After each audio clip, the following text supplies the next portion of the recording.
There's two sides to every coin. Then there's a conversation you can join. But I'm an old dog and there's new tricks. And some of my opinions you just can't fix. 'Cause I'm an old man yelling at the sky. I'ma shake my fist at the clouds and cry.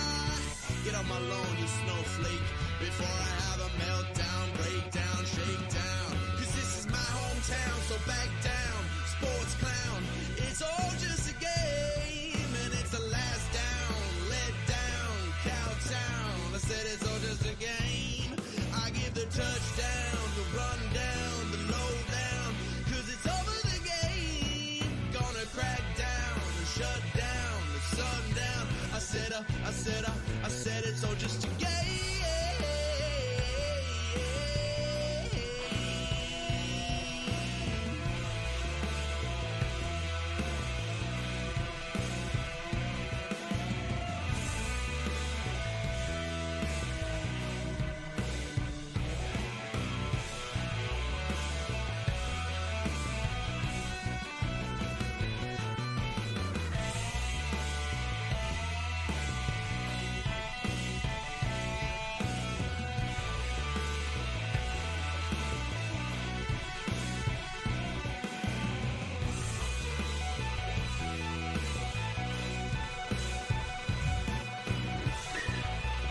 Jackie, I'm digging the extended cut.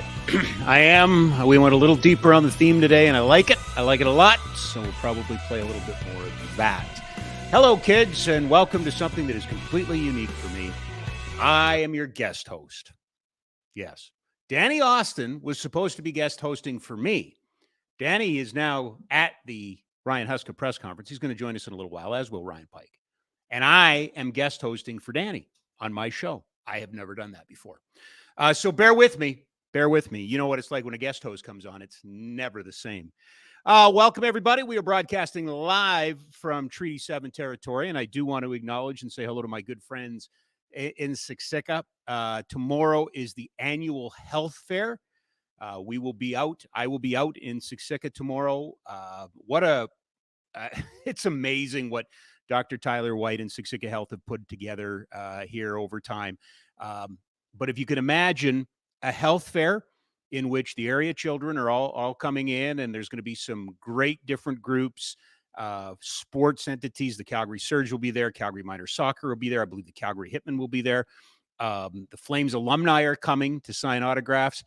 And then over lunch, there's going to be wrestling. Dungeon Wrestling will be there, and there will be two matches.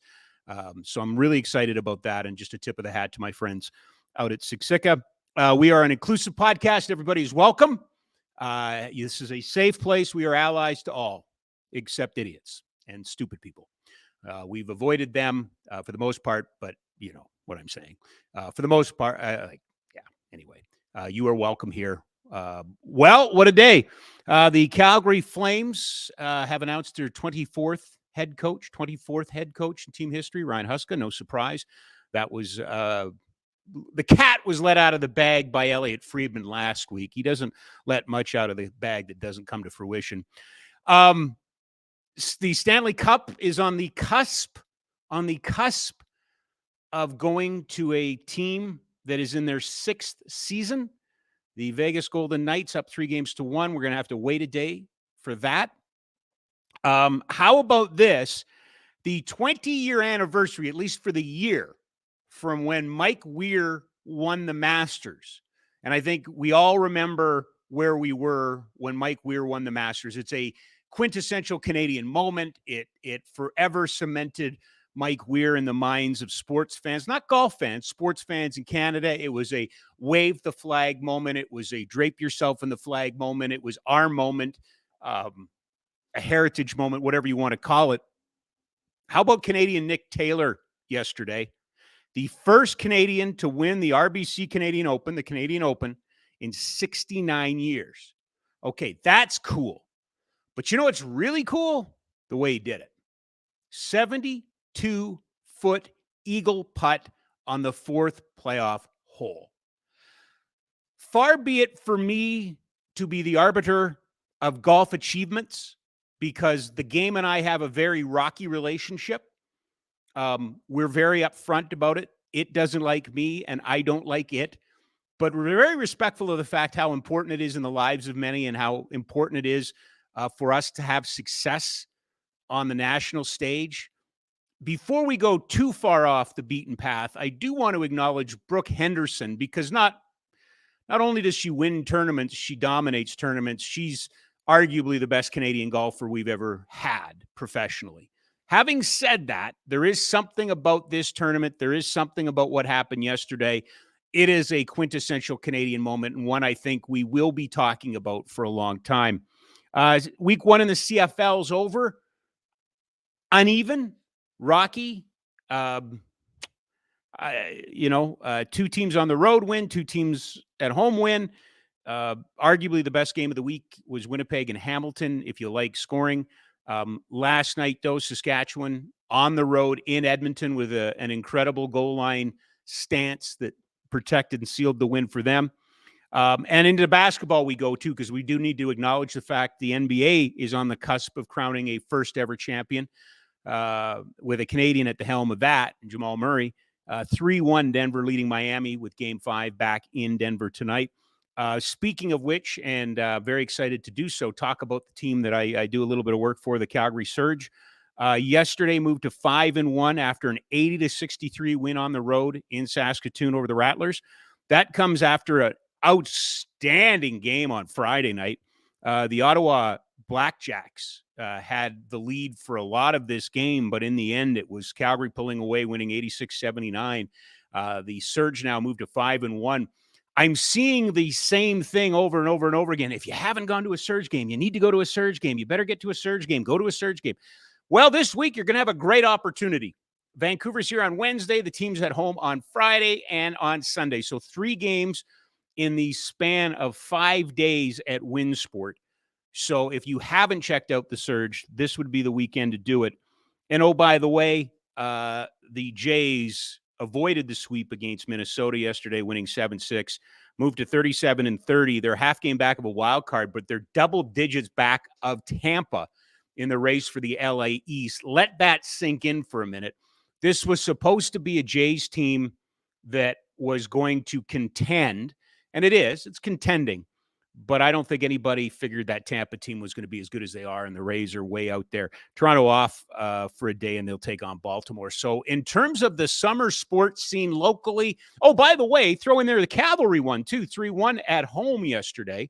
So starting Tommy Wheeldon Jr.'s team is starting to get that. I mean, a lot of draws. Now they're starting to get the results. And again, continuing to find ways to enthrall the home fans. Another place, if you haven't been out to Atco Field, do yourself a favor and get out there. Some great sports going on in this city, some great sports going on in the world. But let's deal with the 800-pound gorilla in the room. The Calgary Flames hosting a 12:30 press conference. They introduced Ryan Huska. Nobody is surprised. The press conference, which I got a chance to watch most of to introduce this guy, was crisp and professional. Crisp and professional. That's how I would describe Ryan Huska's first meeting with the media. Crisp and professional. It was not mind-blowing. It was not a gong show, a dumpster fire. It was not a revival. It was not a TED Talk. It was crisp and professional. Craig Conroy, talking off the top, reiterated the steps that they took in which they used to search for a general manager. Many of us had speculated, because of the payout, the buyout for Daryl Sutter, that there may be some financial restrictions placed on Craig in terms of who he could hire. Conroy said he got carte blanche from ownership, from John Bean. Their marching orders: go get the right coach. Ryan Huska, the difference it sounds like, and we'll have both Ryan Pike and Danny Austin on, who were in the press conference. I just watched the stream like I'm sure many of you did. I think the difference being for Conroy was that all of the things he was looking for in a coach was in the presentation that Ryan Huska made. And that was without talking to him. That was without consulting to him. It was an easy call. I think Conroy made a good point, or at least I think he was trying to get the point across, that when they brought Ryan Huska up as an assistant, they knew this stuff. So none of this was a surprise in the sense of, oh, well, we didn't know. If there was a surprise, and I thought that Conroy was very candid about it, was that Huska was a forward and he was running the defense and the penalty kill, and Conroy thought maybe we should have a defenseman doing this, and he said I was wrong. But what I was also really excited about, and a guy that we do not talk, we just don't talk enough about, Al McNeil, Chopper, the original Chopper. Al McNeil, if you don't know who Al McNeil is, and I appreciate that. He's been out of the spotlight for a long, long time. He comes up every once in a while in a Peter Marsh story here and there. Spent a long time in the Montreal Canadiens organization when they were the team. Has his roots back to the original six.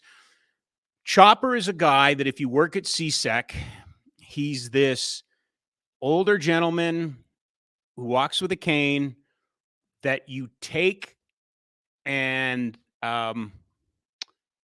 undervalue him or underestimate him at your own risk.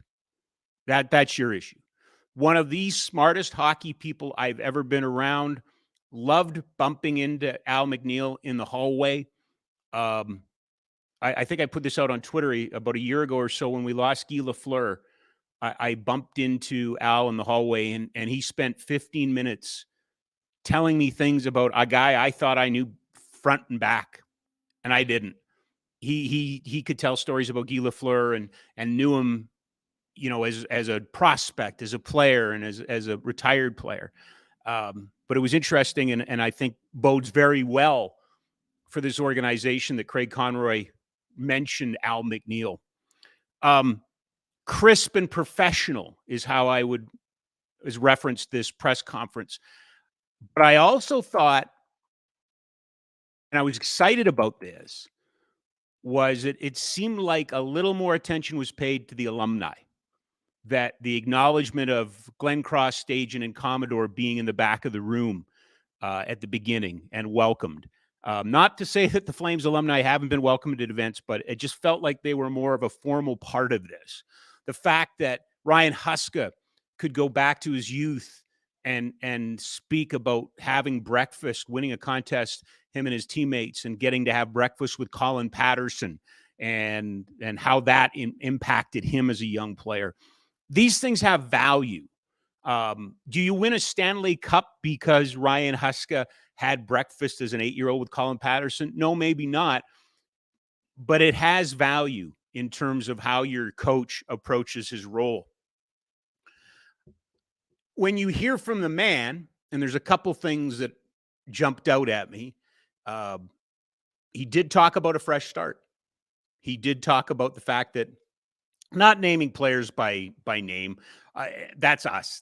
We will do that. We'll take their words and we'll add the names. But Jonathan Huberdeau, Kadri, other players who need a fresh start. Markstrom, they're going to get a fresh start. He answered the question because he's right. He's right. It's a unique position that he has been put into, and a lot has been written about it, about rising from the ranks of assistant coach to head coach. As a matter of fact, I believe on FlamesNation, we have written about, that somehow I'm giving myself credit.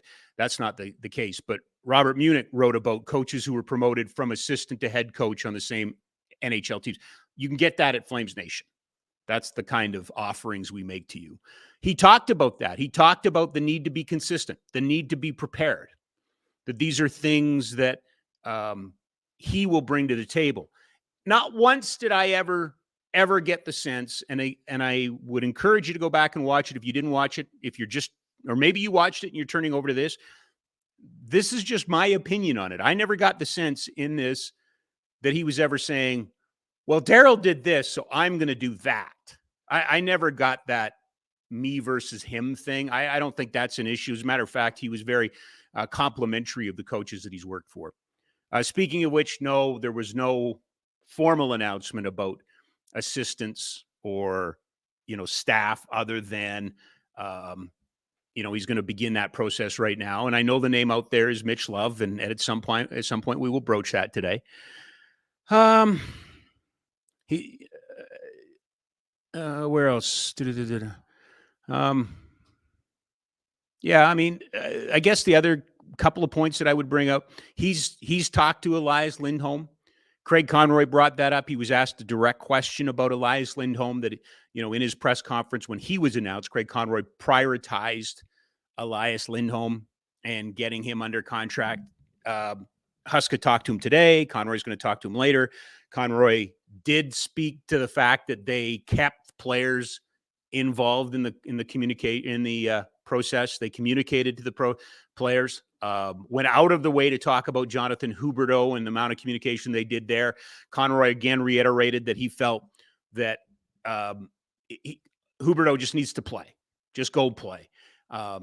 Maybe the one, now that I'm thinking about it in real time, and I would ask for feedback from those who watched it, or I would ask from feedback who were there, maybe the point about ice time, that, Huberdeau just wants to play, that you're going to play a lot.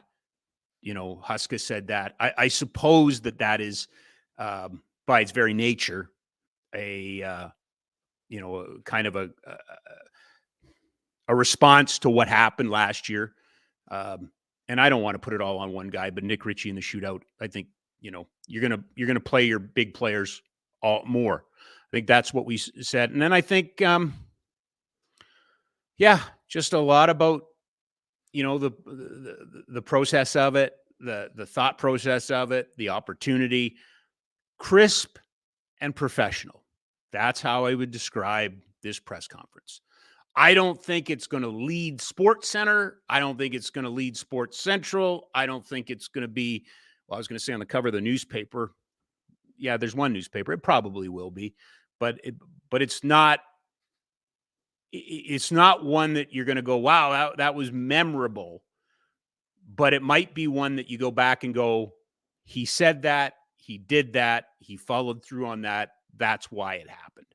So the Flames' 24th coach, and Jack, jump on here, just for a comparison. Your favorite team is the Steelers. And you were telling me off the air that since 1969, the Steelers have had how many coaches? 3.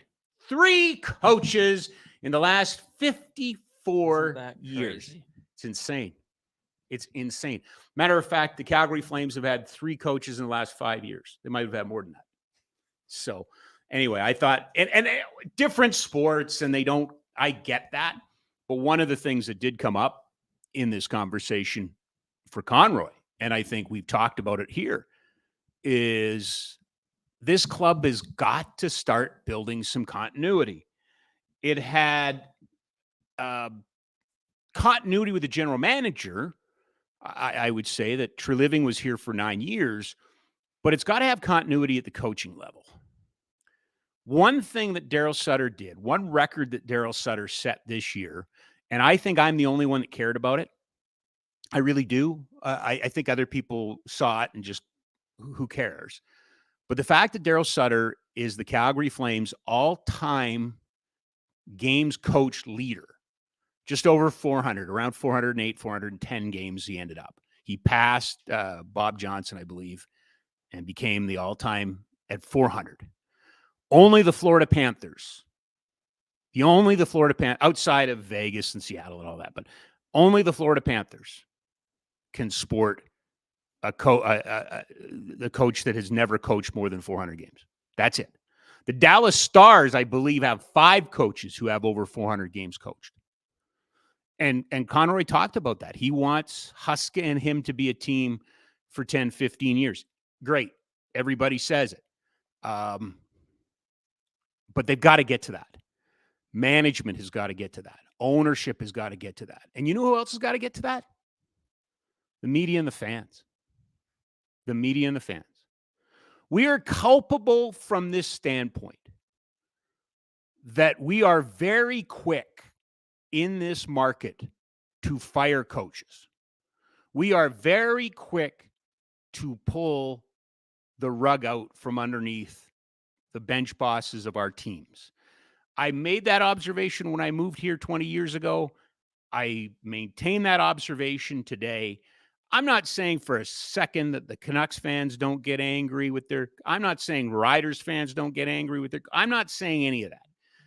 But it is too easy in this city to lay the blame at the feet of the coach. We are absolutely, if we had on the back of our tax assessments, on the back of tax assessments in Calgary, it should say it's easier to fire the coach than 20 guys, because that's how we view it in this town. And particularly in the last decade, they are disposable. Now, I think you look around the league, and this league is catching up. I think the NBA is catching up. I think the Steelers are some sort of aberration of an abnormality that you won't find very, very many places outside. You know, for you who are Premiership fans, I don't have to tell you about sacking the manager. I get it. But the Calgary Flames need to reset. They need a culture change that doesn't involve tying a can to the coach every single time. I get it. How hypocritical of you there, big, slow guy on my internet podcast, because you were running Daryl Sutter out of town. Yep. Wasn't running him out of town, but I understood you needed change. I get the change for there's not too many coaches here that I don't get the change. Like, it makes sense, but at some point you got to tough it out. At some point you got to allow a coach to coach himself out of trouble. Real easy to say, hindsight 2020, not anticipating that everybody's going to agree with me. Don't need everybody to agree with me. But that was the one piece that I took from this particular conversation today, was this organization needs a reset. It needs a reset in the way it does business. This needs to be an anomaly. This needs to be a coach that's here for a while. I think he can be. I think the GM would like that. But I think it has to be something institutional. It cannot be a knee-jerk reaction to everything. It cannot be, my gosh, we'll lose season ticket holders or suite holders or advertisers. If it's just so easy in this market to fire coaches, and that has to change.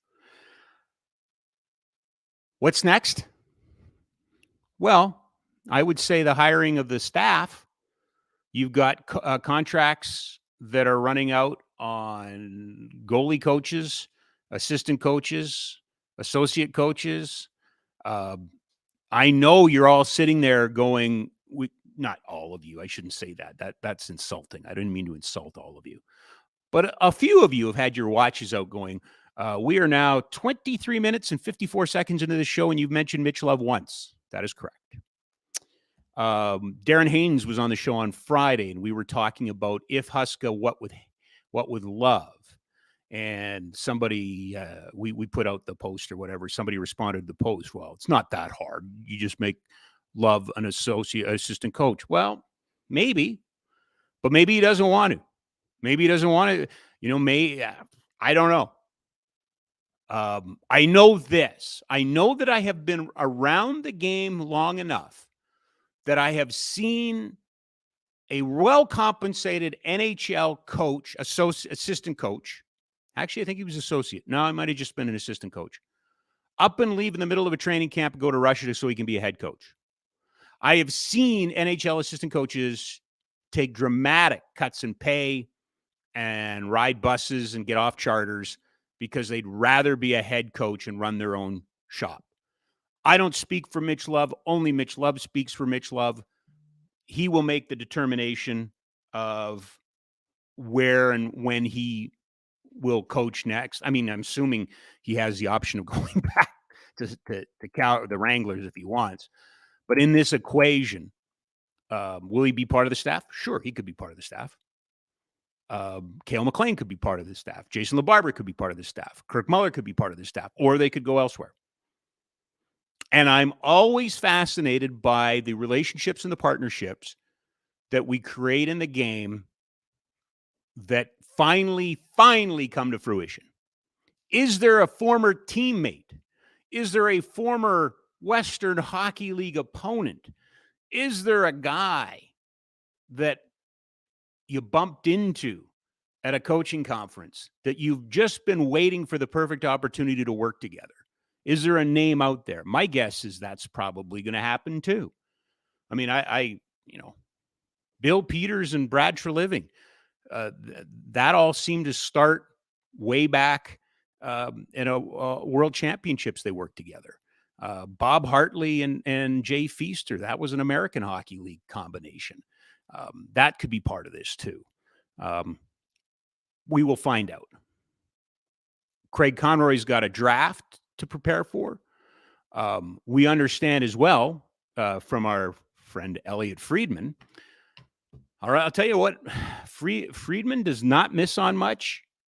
He's hard on himself. He's really hard on himself. If you listen to his podcast or you know him at all, he's hard on himself.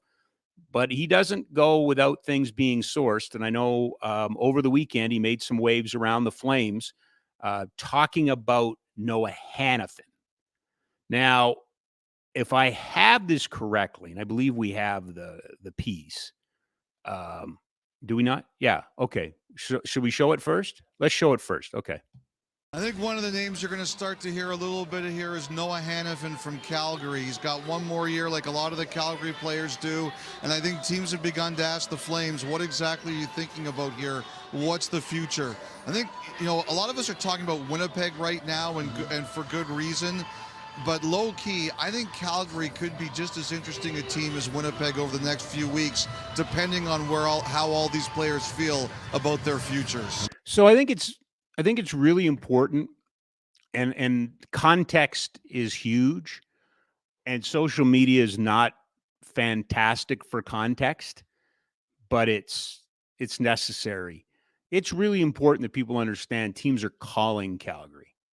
Don't think Calgary's shopping Noah Hanifin. I think the Flames situation, again, there's no secrets at all. They've talked about it. They have 7 potential free agents a year from now. They've talked about how much they're still smarting over allowing Johnny Gaudreau to walk away and being forced to do something with Tkachuk.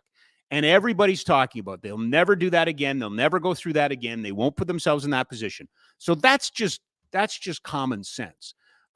You saw single-handedly the Columbus Blue Jackets last week suck up a couple of defensemen, young, not unlike Hanifin-type defensemen, out of the marketplace, and Provorov and Severson. I have to admit, I'm still working my way through reacclimatizing myself to the roster and the decisions and the finances, with the advantage. I know Ryan's going to join us here. He's just a little bit backed up, but he's going to join us. Ryan Pike from FlamesNation, and then we'll get Danny Austin in a little while. I'm not moving Noah Hanifin, but I'm not also living day to day with the contracts and the dollar figures, and I might be missing something on this. So am I surprised that teams are calling about him? No. But am I trading him for a 3rd round pick? No, I'm not. I'm excited that Oliver Shillington is coming back. I am excited that Oliver Shillington has found the piece that he needed to find. And I'm hoping that when he comes back, he will be better than ever. But I'm also a little late on the Oliver Shillington bandwagon. I think he's good. I think he's an NHL defenseman, but I'm not blown away by this defense core outside of Rasmus Andersson. I like Chris Tanev a lot, but injuries, Zadorov, fan favorite. I like him. I get that part. and Poirier at some point, but I'm not sure unless, you move one to get another. And again, want to be really careful how Elliott phrased that, because it is important. The context is important. The teams are calling. So teams are calling. And then he also said low key,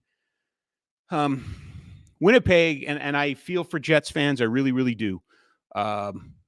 You make the Line A deal for Dubois, and it just seems like it's been doomed from the get-go. There's chatter about Hellebuck will not sign an extension, et cetera. I don't think any of these are surprises, but I feel for the organization. They put together these players. They haven't been able to win with these players. It's difficult sometimes to move on. I think Calgary has the very similar situation. I go back to almost 2 months ago when Boomer popped on this show and we were talking about the Big Seven, and he point blank asked me, what do you do with Elias Lindholm? And I said, I bring him back. And Boomer wasn't, and there was no shortage of people that reached out through social media and said, no, you're crazy if you bring him back. I still think the strength of this league is down the middle. I still think you got to have centermen. I think, Lindholm, Kadri, Backlund, and whoever you want is your fourth.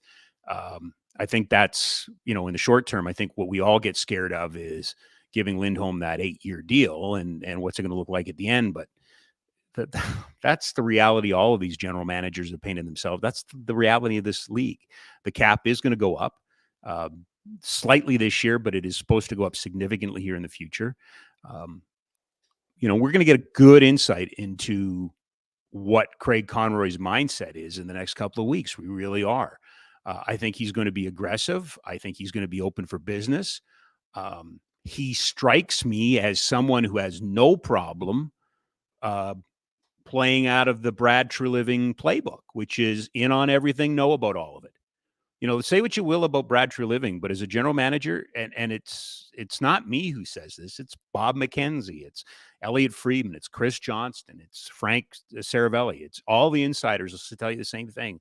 Nothing happens in this league without Treliving trying to find a way to get into the middle of it. That's just the way he operates. And he's going to be that way for Toronto. It. And I think Conroy is going to be that way. So worth noting that Elliot Friedman says low key Calgary could be busy. We will see. And again, comments today, reaching out to Lindholm. Lindholm was part of this process, finding the coach. He knows who the coach is. We'll see. We will see. So it seems like a lot on that, just a lot on those couple of things. Ryan Pike coming up and Danny Austin coming up. Both were at the press conference. We'll get those thoughts. But before we move on to that, I do want to go back to Nick Taylor. I don't have to be the biggest golf fan to appreciate how big a story this is. And I'm excited on a couple of levels. One, second straight year, major live golf news seemed to dominate this tournament. That this is it's like everything else Canada does. Everybody loves it. It's great. It's not a major, but it's the RBC Open and everybody has a good time. They like, it's too bad Liv dominated last year. Liv's dominating again this year. But to have what happened happen, we need moments like this. We need moments like I think we had a few of these. Certainly with the women in gold in the Olympics, winning soccer, I think Alphonso Davies and a couple of the goals he scored in qualifying for the World Cup, I think that was huge. You need these quintessential Canadian moments, and Nick Taylor provided one, and I believe so did Adam Hadwin, did he not? Adam Hadwin kind of added to this, so I thought this was kind of. So you see, and here comes the champagne. Hey, there's a good old boy, Canadian Adam Hadwin. No, down goes Hadwin. Oh, no. And you can see the caddy and Nick are looking. Hey, he's us. Down goes That's a meme, right, guys? Am I saying that right? Yeah. Okay. So we're going to see that, aren't we? Oh, yeah. Yeah, that one's going to dominate social media. But I mentioned it before, 20 years, 2003, Mike Weir at the Masters. And that was a great, I mean, I still remember, you can say that to most sports fans that are of that age. Where were you when Mike Green won the Masters? I think you're going to be able to say, where were you when Nick Taylor, 72-foot eagle putt, fourth over playoff hole. I was going to say overtime hole, but playoff hole. Fourth. Like, that's ballsy. I mean, how many of us take the little yellow balls and we go to the little putting green, and of course we're putting around and, do the 2 foot, the 4 foot, the 6 foot, the 4 foot, the 4 foot, the 4 foot, the 6 foot, the 8 foot. And then just before we go as far away from the hole as we can, and we just try it. And that's not 72 feet. And that's not in front of a gallery. And that's not on a fourth playoff hole. And that's not to win a tournament. But Nick Taylor did that. And to me, I love it. I think it's a fantastic moment for us as Canadians. We need it. We love it. We have to have it. And he provided it. It made Mike Weir, not that Mike Weir was a nobody golfer. He was a legitimate golfer.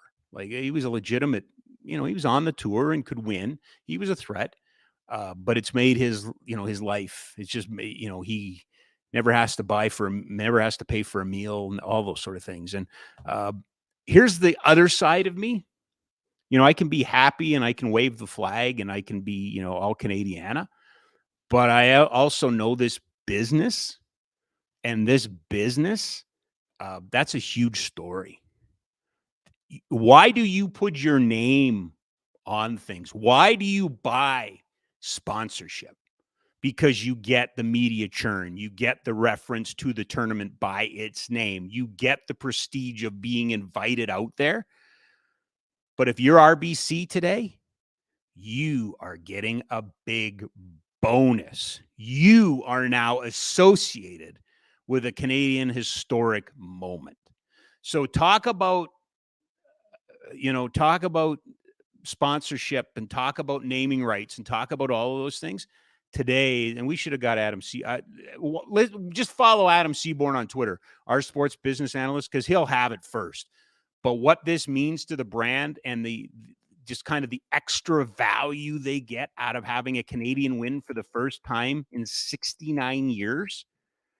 Unbelievable. So there is the business story to that. And I'm sure the TV ratings will reflect that. I'm sure, again, he comes back as defending champion next year. That'll be a one-time thing, right? In the sense of he's won it and now he comes back to defend it. And we're not going to lose him. I mean, where's he going to go? The Live Tour? Well, okay. Or whatever that becomes. But he's still going to be eligible to play in this tournament. So, I just, again, not my thing, not my sport, but huge story. And it's fun. It's absolutely fun to watch. We are live in the Oodle Noodle studio. We bring the heat, butter chicken, mac and cheese, Kung Pao noodles, Bangkok Pad Thai Classic, vegetarian and gluten-friendly options. 2 locations, 1244 17th Avenue Southwest. And if you're out there in Airdrie, 105 Main Street North in Airdrie. Day off again for the Stanley Cup Final. It is an opportunity for Vegas to win on home ice. They win 3-2 in Game 4 in Florida. The one thing that you say what you will about this, it's gentleman sweep, I believe Jack informed me. Gentleman sweep potential on Tuesday. Florida's chased this whole thing. Yeah, they've had a lead here and there, but they have chased. Vegas makes you chase them.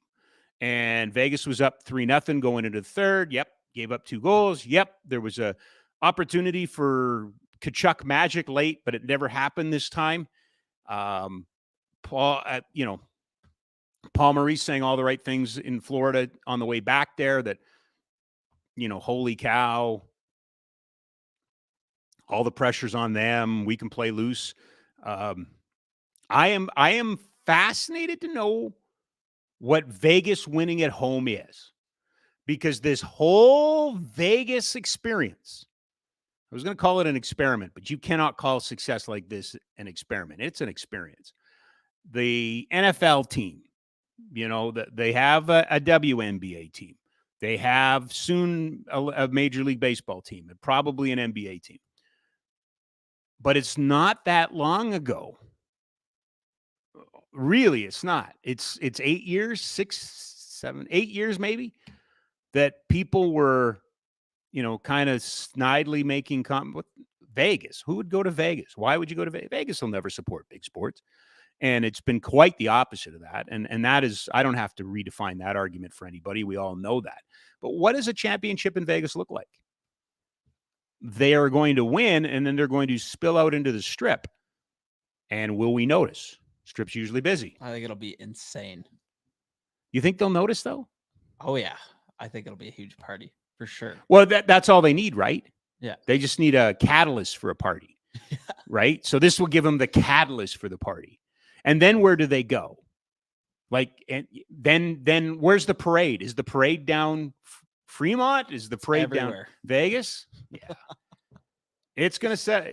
I'm not disagreeing with you.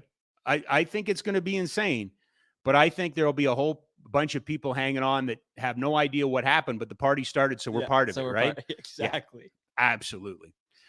All right, let's do this. Let's bring in our first guest, of course, brought to you by our good friends at Ski Cellar Snowboard. Of course, it is not feeling at all like ski weather right now, and that's why in the summertime they kind of shut things down in 3 of the locations. One location's still open, McLeod Trail by Chinook Center. Always worth checking it out for great deals, but also to get inspired for next season, because next season will be here sooner than you know. Ski Cellar Snowboard, skicellarsnowboard.com. He is the managing editor of FlamesNation. He is Ryan Pike. He's always kind enough to be our joining us on a Monday. As you can see, as he's rapidly disrobing, he's moving from one place to the next. So I appreciate the effort put in today, sir. I'm just going to say this. I watched the presser. I refer to it as crisp and professional. Crisp and professional. What did you make of Ryan Huska's debut as the head coach? It was, if you've known Ryan Huska at all, it's basically exactly what you would expect from him. You know, he's always been very well spoken, very eloquent. You know, he has, you know, if we're going to be completely honest here, he knows the assignment. He understands the situation he's walking into, and you know, he's always been one of those guys that does his homework and sort of understands everything that's going on. And I mean, you know, I think he sees his role as, you know, being the guy that can succeed where some others may have had challenges. And, you know, they have a group, especially, you know, Jonathan Huberdeau signed for a zillion years, Mackenzie Weegar, Nazem Kadri, potentially more guys if some of these conversations with the Magnificent Seven go one way or the other. And so, I mean, you know, it's going to be a group that's sort of a mixture of sort of big money veterans and sort of little guys who make significantly less. And he's shown in his time with the Adirondack Flames, the Stockton Heat, he's shown the ability to get a lot out of young players and progress them. And, you know, if he's able to, you know, progress guys like, you know, Connor Zary, Matt Coronado, Jacob Pelche, potentially Dustin Wolf, if he can turn them from, you know, guys with promise into pretty good NHLers, the way he's been able to help guys like Mangiapane and Shillington and Anderson, you know, it's a really good fit. Give me your takeaways or notables from Conroy. Give me your takeaway and your notables from Huska. What did you hear from both guys? I think Conroy was very good at sort of explaining, sort of, you know, linking. This was sort of the sequel to the Craig Conroy GM press conference. And Craig was really good at sort of explaining, you know, the things that he thought were important in that press conference and linking the two and sort of explaining, you know, why Ryan's the right guy. I mean, the communications piece is really important.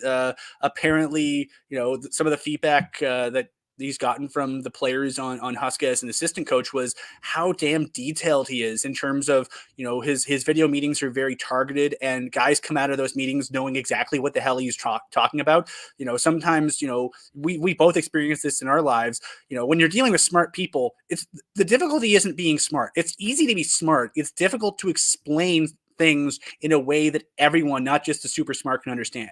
Yep. And hockey players, some of these guys went to college, some of them didn't go to college, but most of them they just know hockey. And if you can explain hockey to hockey guys in ways that they can digest and, execute, you have credibility with them.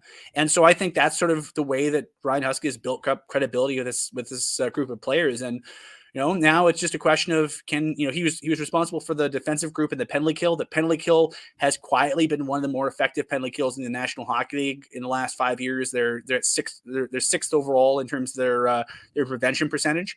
But can he get that kind of execution, that kind of attention to detail to the team's overall game? Because, in a year last year where not a lot of things went well, the penalty kill was all faithful. It was all reliable. And, I think that situation, having the one thing that worked in a season that didn't, probably got him the job. And from Craig?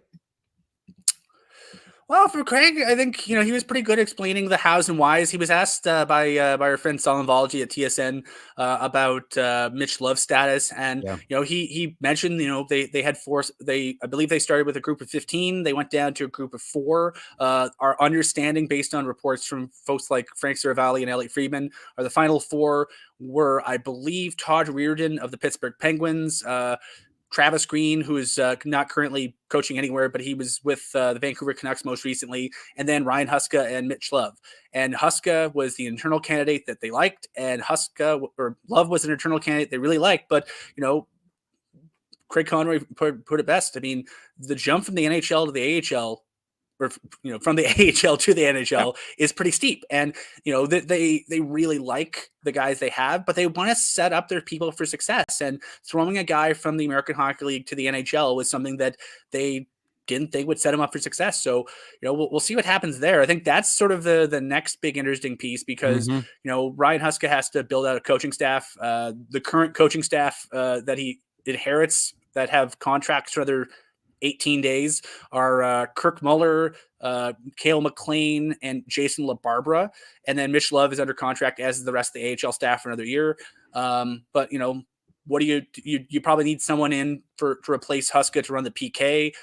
Kirk Muller, probably, I would be shocked if Kirk Muller is still around after this, because, he's a veteran, experienced coach. I believe he was spoken with, but I don't believe he was part of the Final 4. And if you're in his position, you probably just want to go someplace you feel like you can be a head coach at some point. So I imagine they're probably going to be, at the very least, hiring a replacement for Huska on the bench and a replacement for Muller on the bench. And maybe one of those jobs is Mitch Love's. Maybe one of the jobs is someone else's. But, it's going to be interesting in the next few weeks to see what other names we hear bandied about. Yeah, I agree. I guess I was kind of expecting, oh, well, here's the staff. And when Huska started talking about now it's his top priority, yeah, that makes sense. Not unlike Craig Conroy, you kind of want to let your GM or your coach, right? You want to let your GM hire your coach. Your coach should hire a staff. Yep. And, I think one of the challenges is, there's a lot of potential synergies. I know there's, I believe, Dan Lambert, who used to be with Nashville, who coached with Mitch Love in Kelowna. Dan Lambert is now out of contract, so potentially he could be a fit. The Flames, from what I'm told, really value Don Knockbauer's work down with the Wranglers. So Don Knockbauer was with the Los Angeles Kings. He's basically coached everywhere. He's coached every level of pro, minor, junior, whatever. So there's a lot of just internal options that could work in terms of putting together staff. But, I think they're going to be, they have the time to go out and find the right people. And the nice thing is, the draft is basically hockey summer camp where everyone involved with hockey is in one place. So if you're the Flames and you want to put together a list now and you want to meet up with some people in Nashville that week and just, meet up a lot of people, look at the whites of their eyes and decide if you want to offer them jobs or anything, I think potentially a lot of business for a lot of teams is going to get done that week. Beyond that, and you might use the word business, a couple of names came up. I thought it was important or notable that Conroy talked as much as he did to Jonathan Huberdeau. I thought that was an interesting comment. Yeah, I mean, he's the $10.5 million man. So in 18 days, his pay grade goes up dramatically and expectation will go dramatically. I mean, last year, nothing went well for a lot of guys. And so I think the lesson of that season is throw it all in the bin. Forget about last season. Last season was just a year to be forgotten. Okay, good. You got one of those though, and he's about to enter an 8-year contract that pays him $1 million. I think it's $84 million, the single biggest money contract the Flames have ever given out in terms of cap or in terms of dollar, in terms of anything. Yep. And so, okay, like even in terms of percentage of the cap, this is bigger than any deal Jerome McGinley ever had. So those are the expectations. The expectations are, okay, you do what you need to do to get him ready. And I think doing what the coaching staff needs to do to have him at his best on when the puck drops on October 10th, because, you're going to need him very quickly because, I don't think I'm telling tales out of school. On tomorrow, a team in the division, the team that the Flames have only beaten in their home building once, they're going to be trying to get a Stanley Cup. Down, over on the coast, Vancouver won't be as bad as they were last year. Seattle was sneaky good, and they have a lot of good young players. That farm team in Coachella Valley that beat the Wranglers is on the verge of winning the AHL championship, which would, weirdly enough, be the second consecutive season the Wranglers / Heat get knocked out by the eventual league champions, which is weird, but also kind of interesting. But you're also going to have situations where, Edmonton is Edmonton. This is a division where outside of maybe Anaheim, everyone seems to be on the upswing. And so the big question is, okay, good. You had a mulligan, but they also kind of wasted a year when there was no clear cut best team in the division. Yep. But Vegas got their poop together. They're going to be formidable. Edmonton, always dangerous as long as they have those two players up there. And also Ryan Nugent-Hopkins, who I, again, don't think we talk about enough. So the Pacific Division is going to be a tough place to do business. And, I think they need to figure out a way to get those 2-1 wins, those 3-2 wins. How do you beat Dallas on a sleepy, snowy Wednesday in January? Because, as we all learned, when you hit the playoffs by 3 points, when you're 6 goals away from being a league average power play, when you're significantly below league average in goaltending, if you fix any of those things, if you win 1 or 2 1-goal games, 1 or 2 overtime games, you can score on 1 or 2 more power plays, you're right there. And that must be the most frustrating thing in the world for the team. And I think the challenge for them will be, especially from Huberdeau right on down, how do you take that frustration and channel it in healthy ways? Because, you want to throw the season in the bin, fine, but you also got to figure out, what are the 2 or 3 things you want to take away from it? Because there are some things that were definitely worth learning from. The other name that came up and was a prominent name in this conversation today was Elias Lindholm, who was in on the conversation, and Huska talked to today and Conroy talked to today. Is this negotiation in danger of not spiraling out of control, but maybe getting a little bit bigger than it should be? Like, if they don't get him, is it the end of the world? I think if they don't get him, you got to move him. And I think that's the big thing. Oh yeah, no, I think that goes out. Yeah, that goes without saying, right? But that he's your best center. I would say, like, the Flames' most consistent player last year is probably a pre-car accident Rasmus Andersson. But in terms of the overall group, I mean, the most capital I important player on the team is Elias Lindholm, because, he's first over the boards in every game situation. And, the Flames, for better or for worse, are the team defined by how good their Swedes are. And there's, your first line center, your best two-way guy, your best defenseman, and your goaltender. Those are the Fab Four. They're going to need to be locked in, engaged, and, on the same page from the get-go. Yep. And if they're not, if anyone's sort of thinking, oh, maybe this, maybe that, you kind of need to know now so that you can make those decisions, because, the expectation right now is, talking to folks around hockey, maybe the cap goes up more than 83.5. But probably not. At this point, the expectation that every GM is working with, that I've been privy to, is they're very pessimistic. They're acting under the auspices that it's going to be a $1 million cap increase. Yeah. So most teams are already over the cap or right at it, or have, they can't put together a team. So the offseason, especially draft week, this is the time where if you have guys that you need to move, this is the best time to get value, because teams haven't spent their capital yet. They haven't spent their draft capital yet. And, they haven't really committed fully to their own UFAs or their RFAs. So this is the best time to engage everyone with their flexibility, because if you wait until January, you wait till mid-January, no one really, or January, Yeah, July. I know what you're talking about. Yeah. Yeah, if you wait until the calendar flips over, all of a sudden the math completely changes and everyone gets very nervous about really doing anything. Before I leave the coach, and I do want to move on to players, anything, I mean, this is two very significant positions that have been publicly open and lots, you know better than anybody. I'm not lecturing the managing editor of Flames Nation about how much has been written about possible, new coaches and general managers and all the possibilities. The head coach is Ryan Huska. The general manager is Craig Conroy, both internal candidates. Are you surprised? Are you shocked? Are you disappointed? Do you have geez, I wish they would have tried? Because 2 months ago, it was a blank slate, right? Yeah. I mean, this very much feels like, we hear about this a lot. Like, how many times have we heard, when we've heard this from multiple GMs during slumps, the answers have to come from inside the room. Yeah. And this feels like, the answers have to come from inside the room hirings.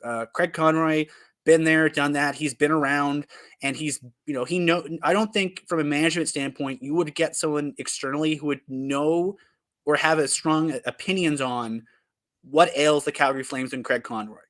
I think probably the same goes for Ryan Huska in terms of what didn't work. Like, he's talked to a lot of the players already. He's, talked to them throughout the season, and apparently he had a very detailed PowerPoint for Craig Conroy during their interviews. Yeah. Just what went wrong? Why what went wrong? What do you need to tweak? And evidently, they're at least on the defensive side of the game, there don't seem to be a lot of tweaks. But just in terms of encouraging the offensive creativity, having a guy that has coached some very offensively creative players with the Kelowna Rockets. He coached Dylan Dubé for a year in the AHL. Well, 6 games in the AHL, but has been around him basically his entire pro career. A guy who played with Jerome McGinley and Jr. I mean, this is somebody who's sort of been around. And so I think, in terms of the closest thing to getting outside eyes with an inside perspective on this group, I think would be Ryan Huska. And, now the challenge is, great, you've got the job. Now I think the expectations will be, okay, what can you do with it? Because, dating back, I wrote a piece for the site on this. Dating back to Don Hay in 2000, the Flames have basically been a group that rolls over their coaches every year or two. Yeah. The exception being, I believe that they kept Bob Hartley for a little bit longer. Bob the Builder got a little bit longer leash, but also because, they changed over GMs, and then he won the Jack Adams the first year. So you can't fire right after the Jack Adams. So it sort of spiraled there. But outside of Bob the Builder, in the last 22 seasons, I think they've had something like 13 or 14 human beings coach the team. That can't continue. Nope. Because if you're trying to build a program, we've heard about this in terms of the development program that the Flames are trying to build. If you want to have a program that works, if you want people to look at the Calgary Flames as anything but dysfunctional, if you want them to see the Calgary Flames the way teams see Tampa Bay or Colorado, the first thing you have to do is have continuity, and you have to sort of know what to expect. So, the Flames are betting that Huska is the guy that can do that. But, if it doesn't work out, those same people who are going, okay, let's give him a chance, will also be sharpening the knives and going, well, geez, I mean, you could have had Todd Reardon, you could have had Travis Green, you could have had any number of, for lack of a better term, the same old, like the same 32 guys we keep hearing. So they went bold. They went in a new direction. They got a first-time head coach. Historically, that hasn't really worked out well for the Calgary Flames. But, historically, the last time a first-time head coach worked out for the Calgary Flames was in 82, when they brought in Bob Johnson. It turned out really well for the Flames. Until Bob Johnson left the Flames in 87 to go join USA Hockey, they were a team that you were basically terrified of going into. Yep. And Alberta was called Death Valley because, if you're coming here on a road trip, you had to deal with Calgary and Edmonton, usually on consecutive nights. And it was not a fun 48 hours to be at the office.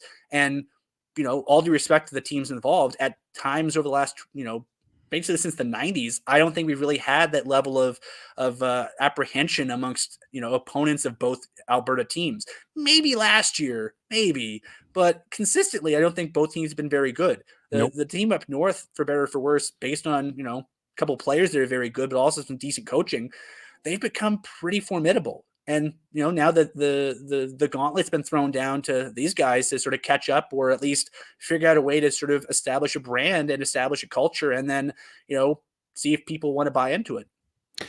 Let's shift gears. And you know this as well as anybody. When it's the old E.F. Hutton line, when E.F. Hutton speaks, everybody listens. When Elliot Friedman speaks, everybody listens. And he had Flames fans' attention on the weekend. I think context is important here, Ryan, because Hanifin's name has come up, but Elliot was quick to point out it wasn't shopping as much as teams calling because of what's happening in the defense market. What do you make of that? I mean, the two biggest names the Flames could, I'll say this, I fully expect the Flames to move Dan Vildar during the offseason, maybe as soon as the draft, because, there's a lot of teams out there looking for goaltending, and a $2.2 million cap hit for a guy who's maybe a good 2 or maybe a 1B. There's value there. And I think, the Flames will be able to recoup their investment. They gave up a 3rd round pick for him. I think they can easily recoup that. They'll get more than a 3rd for him. But in terms of everything else, I mean, the easiest pieces to move in terms of getting value are Lindholm and are Hanifin. Mm-hmm. And if, we've seen all the the dominoes start to topple, Gavrikov get re-signed by LA, Ivan Provorov goes to Columbus, so does Damon Severson. I almost said Cam Severson. I know. Damon Severson. So, I mean, there's not a lot of high-end defensemen out there, especially high-end defensemen. Like, you think you're going to get somebody Noah Hanifin good in the UFA market for how much the Flames are paying Noah Hanifin? Not a damn chance. Nope. So if you're the Flames, if it turns out that Noah Hanifin maybe is thinking of doing something else on July 1st, 2024, rather than re-sign with the Calgary Flames, he might be the best guy to get something really significant for. And you could potentially swing a good hockey trade. You can get some draft capital or a mixture of both. And I think there's some good opportunity there. But I also think, I think their preference is to keep him. Throwing Oliver Shillington back into the top 4 after a year away from the game. I think he can handle it. I think he's an exceptionally good player, especially with his skating. But that's a lot. He went going from the gym to the ice, especially in a top 4 role. That's a lot. So we heard Craig Conroy talk about setting Mitch Love up for success at the NHL level. I think the same probably goes for someone like Oliver Shillington. And to set up Oliver Shillington for success, having some insulation in the form of Noah Hanifin would be very beneficial. But if you move Hanifin at Christmas, you're not getting nearly as much as you are if you trade him in the offseason and teams have a full season with him. So, there's going to be a balancing act going on. And, I don't envy Craig Conroy's job over the next few weeks, because there's a lot of things in motion and a lot of things that can sort of turn in different directions depending on what people's decisions are like. Yeah, and I know in that same comment, Friedman said that he thought, Calgary could be a low-key version of what it looks like Winnipeg's going to be, which is a mover and a shaker and have some pieces to move. That one just caught me off guard, because if not Hanifin, then who? And I think you kind of answered that. It's not like there's 3 or 4 defensemen busting down the doors for the American Hockey League to come up here, right? And I think that's the big challenge, because we talked about, in goal, there's Dustin Wolf. And then I'm sure, if you move Vladar, you're going to be able to bring in some good AHL goaltenders. There's plenty of good AHL goaltenders out there who are looking for work and would like to jump in and help out the Wranglers. Forwards, outside of Cole Schwint, who kind of had a disappointing year, but a pretty good playoffs, you have probably a half dozen guys. I mean, Connor Zari's knocking on the door. Doer's going to graduate because he'll need waivers next year. So he's going to be an NHLer next season, barring anything unforeseen. Coronado will be pushing, Pelletier's pushing. You have about, even Ben Jones. I mean, Ben Jones is a pending RFA. If I'm the Flames, I do what I can to keep Ben Jones, because he was really, really good for the Wranglers last year. Potentially, I mean, maybe he's your 4th/5th center next year. Yeah. And so you have that kind of depth at that position. But, on defense, I mean, Oliver Shillington is a good map for how the Flames can bring along Jeremy Poirier. Jeremy Poirier, I think, is a higher-end offensive player, but his defensive game and his skating aren't nearly as good as what Shillington's are now. And so you probably need a bit more time with, Solovyov and Kuznetsov and Jeremy Poirier before they're ready. So that means, if if you're eating away your depth a bit, you need to bring in some guys to insulate them. They have Dennis Gilbert.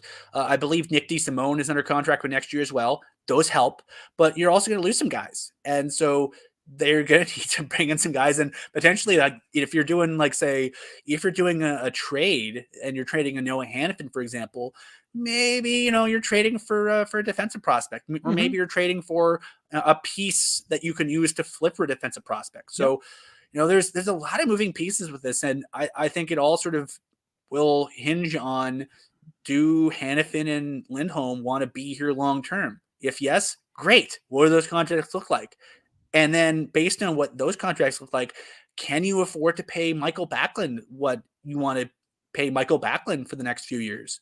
Because, I'm sure they're, the Flames, they both are deeply sentimental about the player, but they're also very clear-eyed about where they are. Yep. And, they love that player. He's meant a lot to the club and the community. And I'm sure in an ideal world, they do what they could to have him have a parade here. He'd be captain. They do this, that, and the other thing. It'd be great. But, sometimes we don't live in fairy tales. Sometimes we live in the cold, hard business world. Sometimes. Yes. No, especially these days more than not. I mean, if you bless their hearts, if you look at the teams, Florida, Tampa, Vegas, Colorado, these are teams that have been almost at times to a fault, very clear-eyed about what they are and what they need. And they've been very judicious at keeping and dismantling key pieces as it suits them.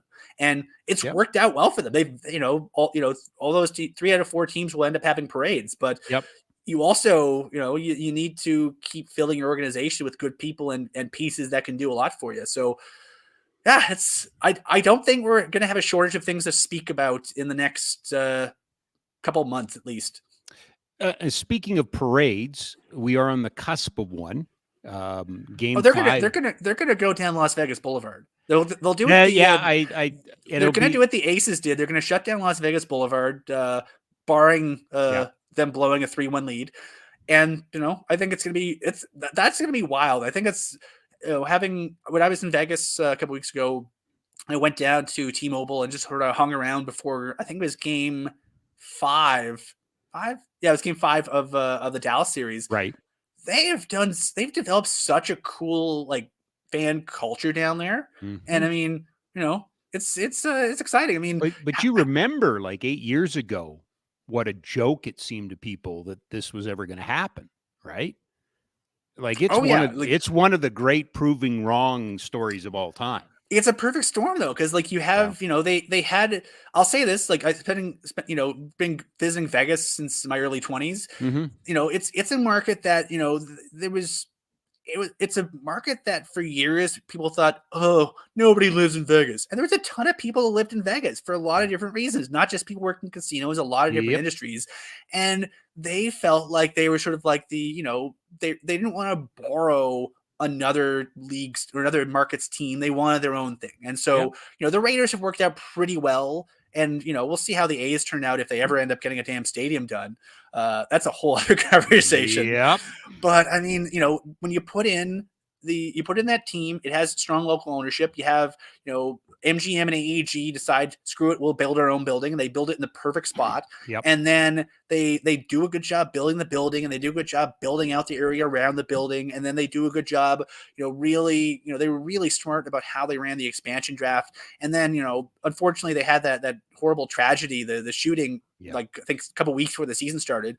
But I think, it was a lot of things coalesced to make the Vegas Golden Knights feel like Vegas's team rather than, oh, the NHL just put a team there. It became sort of a thing that they felt was theirs and they felt ownership over. And I'll say this, I think from Derek England all the way down, all the guys who were on that original team really embrace their role in sort of helping that community heal. We heard stories about them stopping by hospitals with food and drinks and water, whatever. Basically, anyone wearing, you'd have people wearing the Golden Knights logo, just show up anywhere people, were sort of having a bad time and saying, how can we help?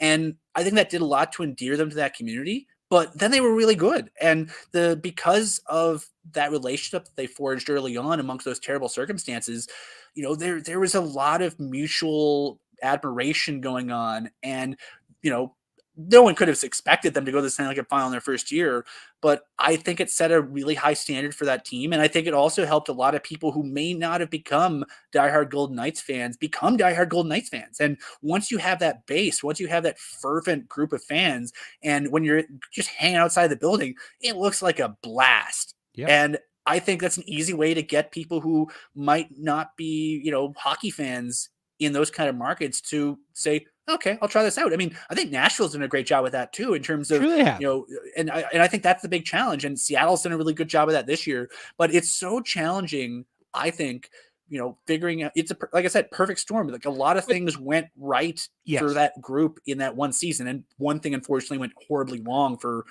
people that are in that market. But it turned out really, really well. And now I think, that's one of the league's stronger markets, and one of the places that I think people are really excited to see games or just to go visit because of it. Well, and not surprising coming from me, but they leaned into themselves. Like Nashville leaned into what I went to Nashville when it was 9,000 fans a game, but they were chanting and they wanted to be there and they grew it out.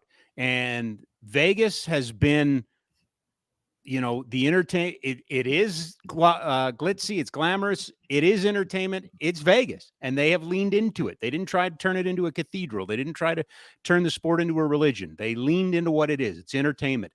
And to your point, they have brought in, it is for everybody, right? It's not for hockey fans. It's for everybody. And how can you lose? Yeah, like if you're just a tourist out there before the Golden Knights game, you just go hang out in Toshiba Plaza, and they like, at least for the playoffs, they had DJs, they had like a big show, like they had a lot of stuff going on, and so like then the party goes inside, and I imagine there's probably a lot of people who didn't have tickets who had FOMO after the party goes inside, and it makes it when you make it seem like a fun atmosphere all the time, and they have the benefit of they're not a winter city, so they can do that for 41 home games in the playoffs. Yeah. But I think a lot of teams, I think the thing that's really making me curious about what happens in this market is, okay, like I think the Flames looked at a lot of things that other markets are doing. And I think, having those plazas, having sort of public areas where you can sort of make it more of a Calgary thing than just you're in this secret club. These 19,000 people, they're the ones who are able to enjoy this.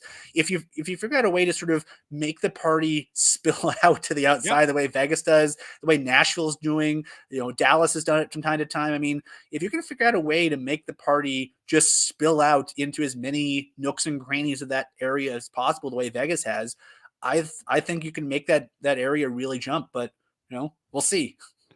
What's going on at Flames Nation these days? Anything? Is it quiet? What is it? Nothing to talk about. Draft stuff, Huska stuff. We're gonna start looking into, there's gonna be a lot of movement, player movement, coach movement, scout movement. There's and we're gonna have a lot of different things. My plan is to be in Nashville for the draft, so I'll be at the GM meeting. I'll be at the draft. I'll be. I'm not going to the awards, so I'll be, I believe, on a bus tour that my wife booked for us during the draft or during the awards. But in the event that Michael Backlund wins at King Clancy, I'll have something pre-written or I'll write it on my phone.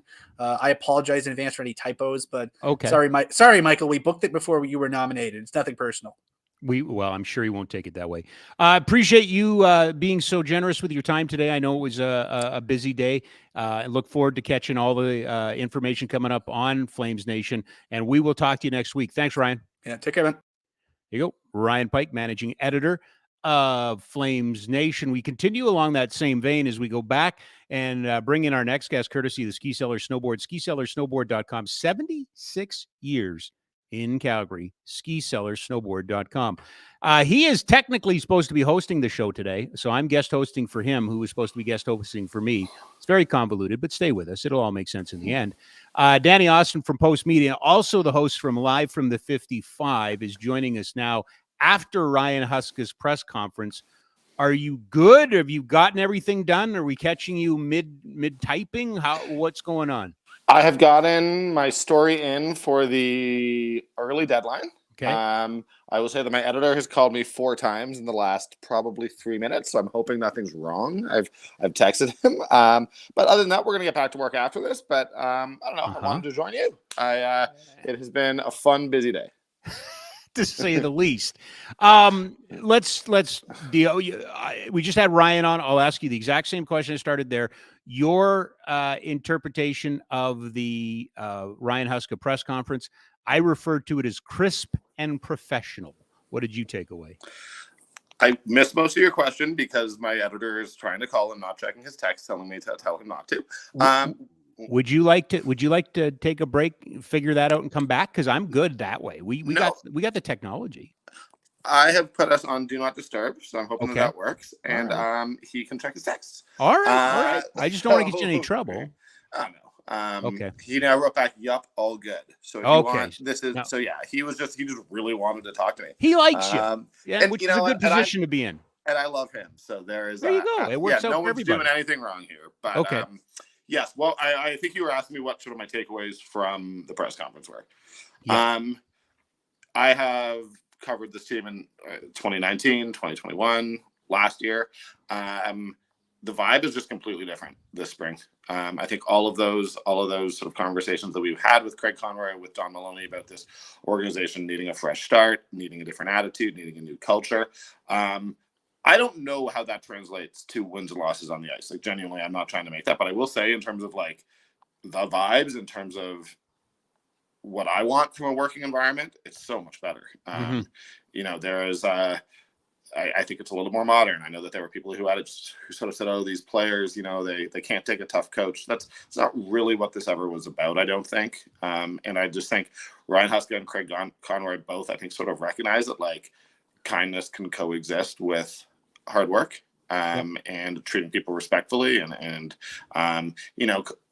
One of the lines that stuck out, which I liked hearing, was Ryan Huska said, "People keep talking about having fun." He's like, "We're not talking about going to an amusement park." Yeah, I heard that. You know, we're talking about going in and enjoying the process of doing the work, and the work is what matters. But you don't have to hate that process, and that stands out to me because like I don't hate my job. You know, the fact that I don't suffer every day when I wake up and go to work doesn't mean that I'm not doing good hard work, right? So, right. So I really liked a lot of what I heard, and I do think that ultimately,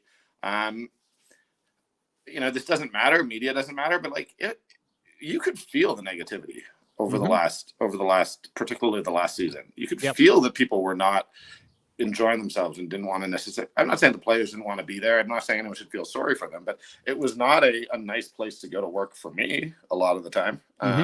So of course it's seeing what I just described in terms of sort of that kindness coexisting with, you know, good, honest work. I find really refreshing. Anything that in particular about Ryan Huska that you know stood out for you that you glommed onto from this interaction? Yeah, I mean, I think that, well, to be honest, I think with Craig Conroy as well, I think we've seen, and it may not last, but in their introductory press conferences, there's been an honesty there about sort of the challenge ahead. I think Ryan Huska spoke about the need to ultimately cut down on his number one priority from a team perspective is the fact that they just gave up too many good opportunities. And that's something, you know, we focused so much on the Flames out shooting everybody, but getting outscored despite all that. And you never really heard it acknowledged that a lot of the opportunities that were coming from the other team were grade A opportunities. And just hearing him 3 months before the start of, you know, training camp, even just openly acknowledging that, I think it's important. I think it's refreshing, and I think that it should be really encouraging for Flames fans. But I will say that, I mean, honestly, with Ryan Huska, I think that this goes back to any of us who have dealt with him as an assistant coach. Like, forget just today. There's a decency to the human. He genuinely comes across as being an empathetic person who cares about the people around him. And this isn't just to dump on Daryl. But I think people like Ryan Huska because he's a likable person, to put it really plainly.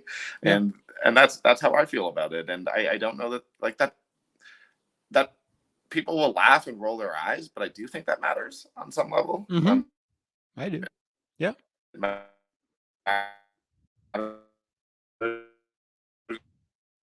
It matters to me, and sort of that's really what stands out. I think he's someone who Flames fans are going to really like having sort of at the helm and being the spokesperson for their organization. Two things that jump out at me, having covered a number of these Flames coaching conferences. One, that we didn't get into the jingoistic, oh, it's so incredible to coach in a Canadian market stuff, because I don't buy that, which I thought was nice. It was refreshing. And two, names were named. Yes, they talked a lot to Jonathan Huberdeau. Yes, he has called, he has called Elias Lindholm. I thought that was, to your point, the honesty, it was refreshing. Yeah, I think that the Huberdeau thing is notable, like particularly Me notable. too. I mean, the Lindholm thing, you can lie about that if you want, but like, let's all be honest. We all know Lindholm is the first ball to drop for the entire, roster construction, not just this year, but going forward. If he tells them he's not staying, he's the one that they probably have to move sooner rather than later. And it sets the direction of your team, because he's the player who you might actually get both draft assets and maybe a young player or two. Or you might be able to, if they decide to go the Tkachuk route and try to actually get some players who they think can help them win now. So the Lindholm thing, like, of course they talked to Lindholm. But admitting that Huberdeau was probably the number one person that they talked to as they went through this process. Yeah. It's one of those things that you look at the money and it's obvious. Like, Jonathan Huberdeau is the most important player on the Calgary Flames. He's here for 8 more years at a huge number. Of course he gets a say in this. And I sometimes think that that's something it's very interesting if you just watch the different cultures of each of the sort of major sports here in North America. Like, it's completely understood that, of course, in basketball, the star player is going to get a say in head coaching. In football, you don't think that your star quarterback is going to get a say. Of course he does. But in hockey, we don't always sort of, I don't think that we admit that. It's all supposed to be like team first, even if that's not the reality. So yes, of course, Jonathan Huberdeau, whose effectiveness is directly tied to whether this is a playoff team, whether this is a team that can contend. He is supposed to be the superstar. He is supposed to be the player carrying them. You need him to get to at least 90 points pretty quickly here. Of course, he should have a say, and of course, he should be able to articulate what might bring out the best in him and what might make it easier for him to do his job best.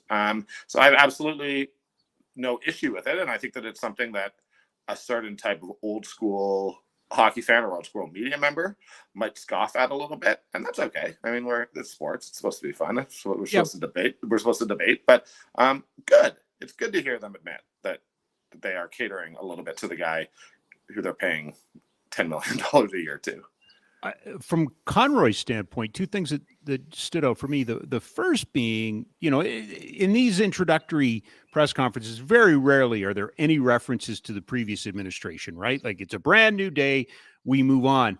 But I thought it was talking about Huberdeau. I thought it was interesting that he said, that Jonathan said, I just want to play. And Conroy said, yeah, you've got to play. I thought that was the closest we got to a direct connection to the previous coach and why they made the change is the stars have to play.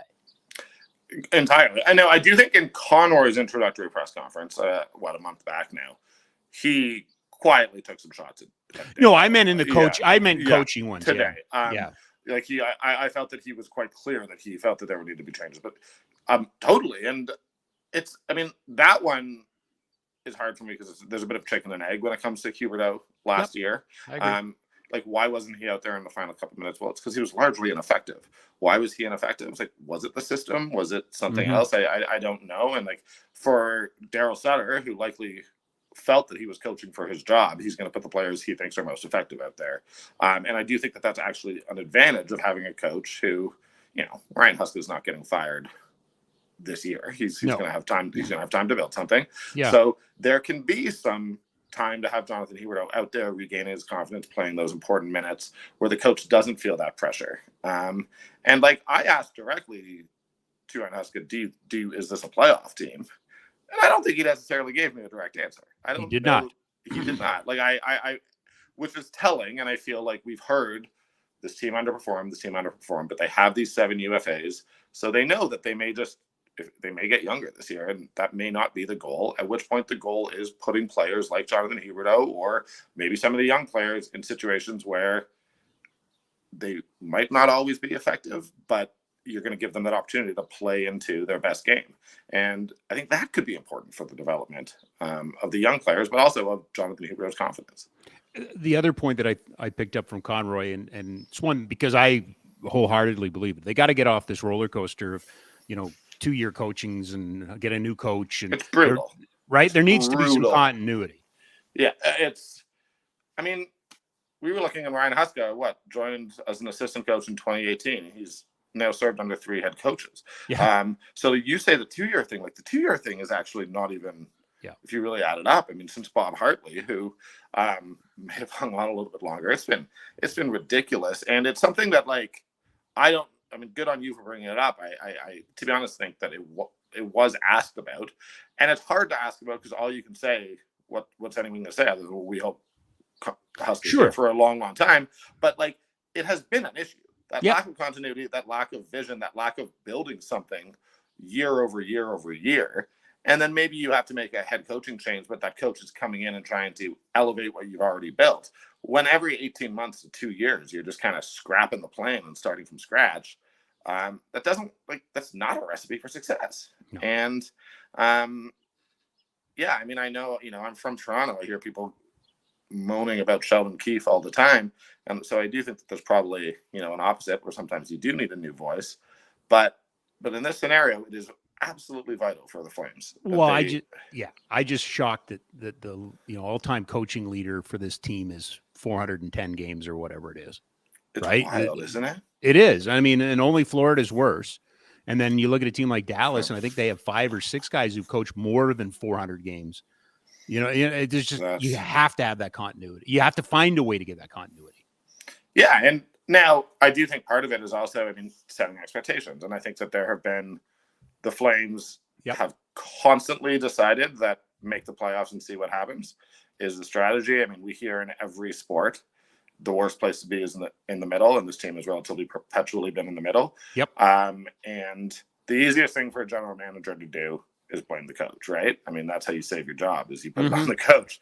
And I would hope now that we're in an era where maybe it's a little bit more realistic. Maybe, hey, we have to trade Elias Lindholm. We're getting younger.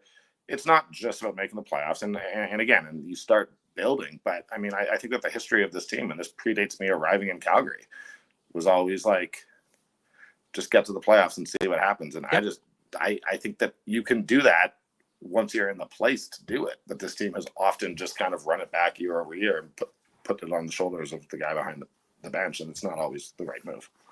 And speaking of things that I got used to and then actually make sense today, I'm so used to staffs being announced, the coaches, and here's the staff, right? Yeah. And in a lot of those cases, those staffs weren't necessarily hired by the coach, but it sure sounds like the coach is going to have a role in hiring his staff this time. I mean, Craig Conroy said in his introductory press conference, he's like, this is going to be more collaborative. This is not, and I believe him. I honestly think that he's leaning on Maloney. He's going to lean on his head coach. I don't think Craig Conroy is a guy who needs every decision to be made by himself. And that's a different type of leadership, but it's a type of leadership I like. I'll tell you that. So I do think, I think that's important that Ryan Huska has the people who he feels confident in. And we're going to see. I mean, the Mitch Love thing is just sort of sitting out there. Does he want to take an assistant job? I mean, the fact that he got down to the Final Four tells us he definitely thinks he's ready to be a head coach in the NHL. So he may want to test the waters, or he may want to decide that actually a year or two as an assistant is what's going to fast track him there. So, but yeah, it tells you, I think it tells you a lot about the type of team Craig Conroy wants to run, that he doesn't feel like he needs that to be the one making that decision. Yeah. I think it tells you that he is sincere in wanting this, in recognizing that the more smart people you have in the room helping you make decisions, the better off you are. And now they get into the meat of it. Now they get into the meetings and the draft and free agency. The GM and the coach are in place. I just wonder where we are when, development camp comes in July, right? Like it's not that far around the corner. There's a lot of work to be done here. The 7 UFAs thing. I mean, we've all sort of hammer on it so much, but I mean, they're just they can't go into the new season with all 7 of those guys on the roster. It would be asinine to do that. And the reality is it involves trading some of them. I mean, they can say, oh, well, we'd love to get all 7 re-signed. I don't think it's going to be possible. No. And then you begin to look. I mean, that's why guys like Conroy, like Maloney, like Huska, they have to be realistic about what their team is at right now, and you have to make a decision because, you know, I think a lot of us like Mackenzie Weegar and a lot of Jonathan Huberdeau. If the Flames, you know, would they not have been better off getting young assets when they traded Matthew Tkachuk, getting draft picks? Capital, yeah. I mean, I'd suggest that hindsight is 2020, and I certainly wasn't saying that a year ago, but they missed the playoffs. You know? With guys who are in their late 20s, early 30s. I mean, this team's not getting any younger, so this may be the opportunity to just trade those guys and get younger and get, you know, some cap space. So I think it's honestly fascinating because we've had, like, how many more times are we going to be at the Saddle Dome for press conferences in the next like month and a half? Because there are big moves coming, and you know, we can disagree on what those moves are, but they are coming. Whether it's Noah Hannafin on his way out the door, whether it's Chris Tanev, whether it's Elias Lindholm, whether it's Tyler Toffoli, like, those are big names, and sitting on them and getting nothing for them would be a disaster.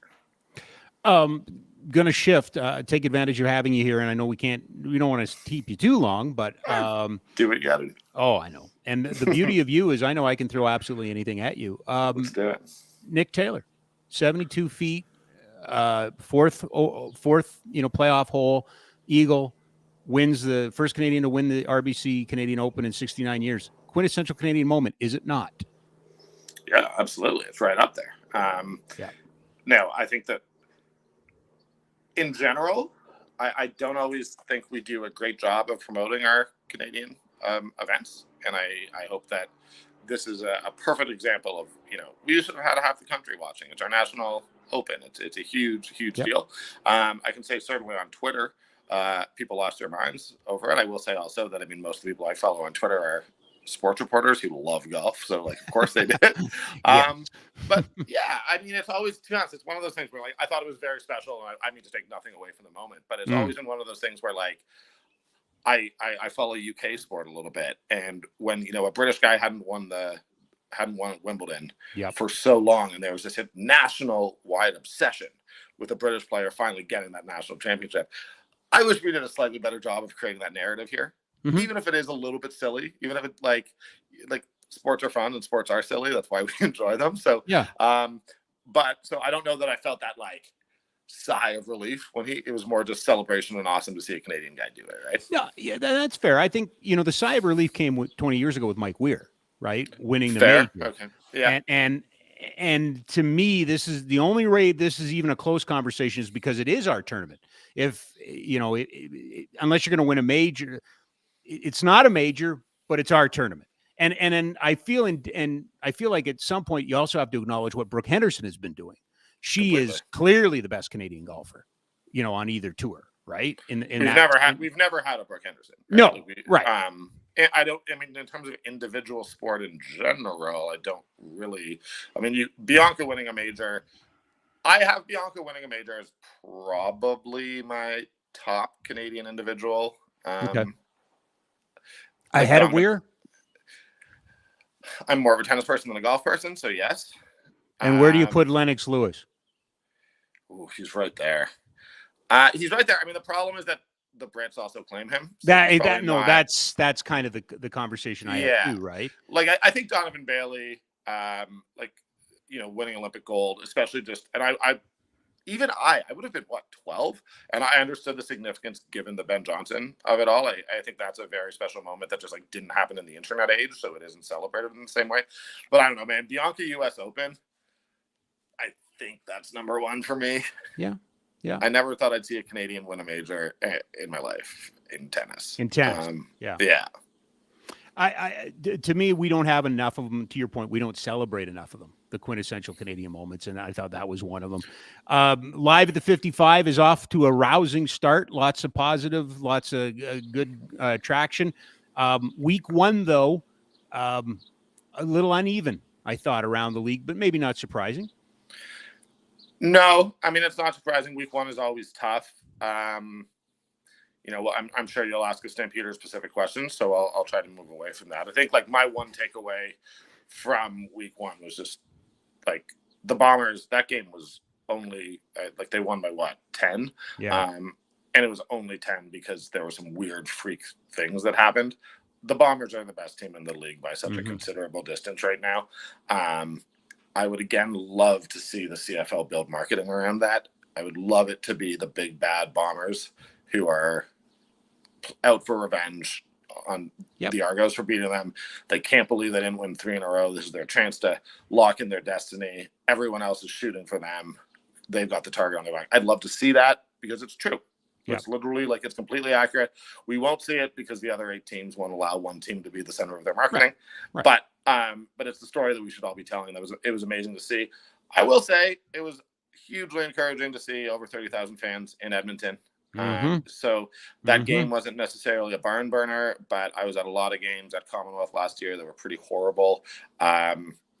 If the CFL isn't working in Edmonton, the league's in a whole lot of trouble. So it was really great to see. That's such an important market, and it was just nice to see. And that was a tight game that Edmonton could have won. And then, I don't know, Ottawa Montreal is probably best to just pretend it didn't happen and move on.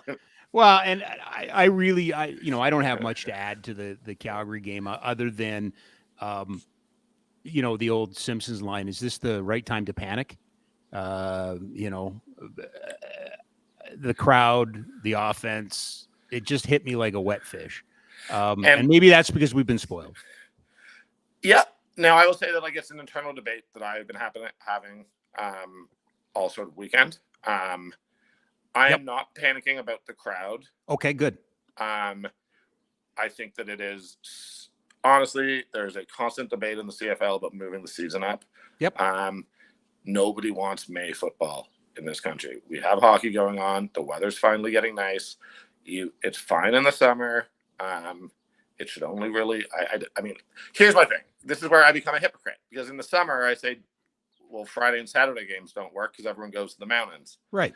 And then I'm like, well, it's a school night. Why the heck are we doing a Thursday night game? All of which I agree with. BC's not a big draw. The attendance will not be great this year, but will be better than that. And Jay McNeil has already started all of these pretty amazing processes that I think are really going to work long term to bring people back. Good. As far as the actual way that the Stampeders played, pretty awful. It was not a fun game to watch. But this is something that I did a little bit of research, although it's hard because the CFL stats apparatus is not working right now. But like the Stampeders have won 2 of their last 7 opening games. They are not good. They've been over 700 in that stretch as a football team. They are not great at opening games. I think a big part of that is they really, really, really put an emphasis on getting their sort of rookies who they bring into training camp game time. Gotcha. And I think that it results in their veterans sort of not being quite ready to go by the time week 1 works. And Dave Dickinson has acknowledged that and is looking to fix it. But it's not panic time yet. If they look bad against Ottawa on Thursday, push the panic button. I'm willing to. I'm saying that's like a loss where they play well. You don't have to panic. But if they play badly and the offense looks as disjointed as it was, you've had 2 weeks of practice. You've had a training camp. There's no excuse for 2 games where they look like that. You got a busy week. You got this show on Wednesday, and then you've got another edition of Live from 55 coming up it drops Thursday morning, right? Yep. So we'll be sort of I'll have a long day in the studio on Wednesday. But I love it. It's been so much fun. So it's awesome. Yeah. And of course, it's cool for us because you had your success last week, and Cammie had her success last week too. We should point that out awesome, too, right? That? Yeah, I believe she is going to come in on Wednesday. So okay, because they were asking, like, yeah, we're going to. When is Cammie taking over the show? Is what Jack said. So I believe that she is in either Ottawa or Montreal for accepting or she's doing something with U Sports, but I believe she is back Wednesday. And I'll say that while you're the best in the business, is you can do this without a co-host. As I am finding very quickly with my Live from the 55, talking on my own on camera is so different from having someone to bounce off. Like, oh man, is it stressful. So Cammie, I believe she's coming in to help me out on Wednesday, which is awesome. And I'm helping her too. I mean, it's a joint. I love playing off Cammie on air. So Perfect. All right, buddy. I appreciate you covering me on Wednesday, and thanks for covering with us today. This was great. Thank you so much for having me on, buddy. Cheers. All right, pal. Yeah, bye. Danny Austin, live from 55, and he will be hosting. He was supposed to host the show today, but the Flames had other ideas. Guest brought to you by Ski Cellar Snowboard, SkiCellarSnowboard.com. 76 years in Calgary. Currently, one location. There's 4 in the winter, but one location right now. That is McLeod Trail by Chinook Center. You can always go in and dream. If you're like me and you prefer the winter to the summer because you can dress for the winter, you can always go in and dream. Because winter is coming. It is. It's not just a tagline for Game of Thrones. Whether we like it or not, it may not be till November, it may not be till December, but at some point it will come. The ski hills will open, the snowboarding will commence, and you should be ready for it. Ski Cellar Snowboard, SkiCellarSnowboard.com. As mentioned, Danny will be in on Wednesday. Friday, how about this? It's a hockey extravaganza. Hall of Famers everywhere. Peter Marr and Eric Dehachuk will join us on Friday. So that's coming up. By the way, if you haven't been paying attention, and I hope you have, Barn Burners moved up. It's at 10 o'clock now. They're going, I think we're all going to kind of hit real hard right into the draft, into free agency. You heard Ryan Pike talk about it from FlamesNation. We're going to be down in Nashville for this, so we're going to have all kinds of coverage, and then we'll see where it takes us into July. And then it's 2 months and back into it. Can you believe it? It's crazy. It just seems like we haven't really officially hit the summer solstice yet. That's coming up on the 21st. Final mile today. Just a couple of notes. I want to go back to the CEBL and the Calgary Surge team that I do work for. So I want to make sure we're all up front on that. A couple of big wins over the weekend, 5-1, now 3 games in 5 days up at Win Sports. So if you're a basketball fan, make sure you check it out. It has been nothing short of a revelation for me to be working these games and to meet the basketball fans and the people in the community, from the Calgary Basketball Officials Association to the Alberta Basketball Association and the people involved. The community is fantastic. The games have just been nothing short of brilliant. So if you haven't checked it out, make sure you do. But also on the same token, our friends over the Cavalry, they got another win this weekend at Atco Field. We certainly encourage people to go out and check out the Stampeders.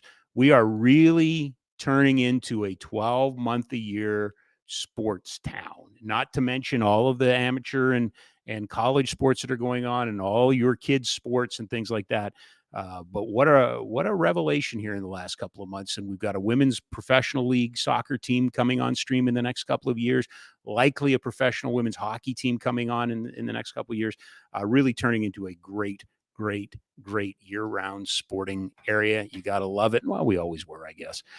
Thanks to our guest, Ryan Pike. Thanks to, as well, Danny Austin from Post Media. Congratulations to Ryan Huska, becomes the 24th head coach of the Calgary Flames. He now begins the search for his staff. That should be fun. Off Wednesday for me, but Danny Austin's here. I'm back on Friday. Thanks to RJ. Thanks to Jack, our outstanding producers. They make this show look much better than it really should. And thanks to you for tuning in. Today was a big day and a lot of fun. We'll talk soon. Bye-bye.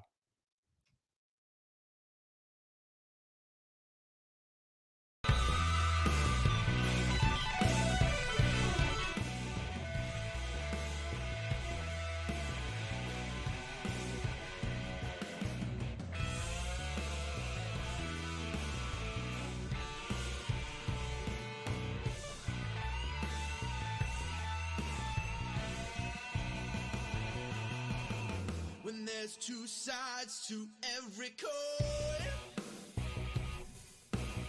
Then there's a conversation you can join.